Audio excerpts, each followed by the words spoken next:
What the king dreams, the hand of the king builds. Or, so say the kings, the hands, and the lords who wish to be hands. The lowborn put it differently. The king eats, and the hand takes the shit. The fact is, most kings hate ruling. We shouldn't blame them. Their only qualification is blood. So, naturally, they're wary of a seat made of blades. Far better to find other men to rule in their stead. But how should a king select his hand? Family?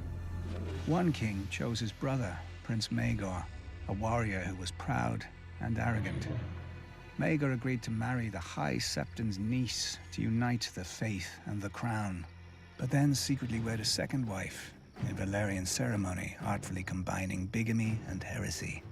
And when word of it got out, the king was forced to exile Maegor and choose a Septon as his new hand. But the damage had been done. The king had trusted in family, and his brother had set off a rebellion that would claim his rule and his life. Strength? As little more than a boy, Sir Criston Cole replaced the legendary Sir Ryan Redwine on the King's Guard and soon rose to Lord Commander. But knights only know one way to settle disputes. When Prince Aegon's father died, Sir Criston slit the throat of an advisor who objected to Aegon's ascension over his aunt, the anointed heir. His actions so pleased the new king, Aegon, second of his name, that he appointed Sir Criston as his hand in the ensuing civil war, called the Dance of Dragons.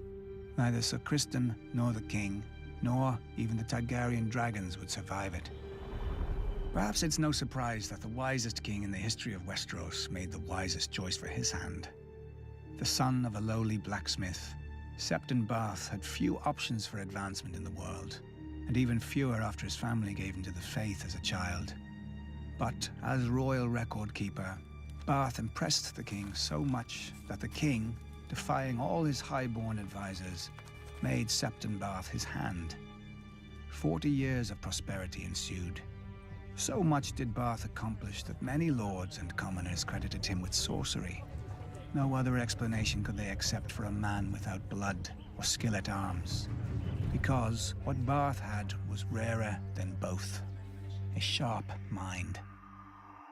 Years later, the realm had no sharper mind than Lord Tywin Lannister, hand to King Aerys Targaryen, or, as history remembers him, the Mad King.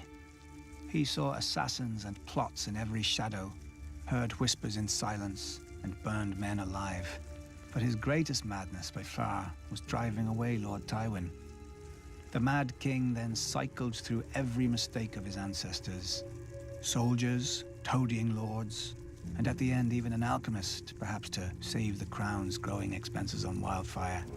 Unfortunately, it didn't save his crown or his dynasty.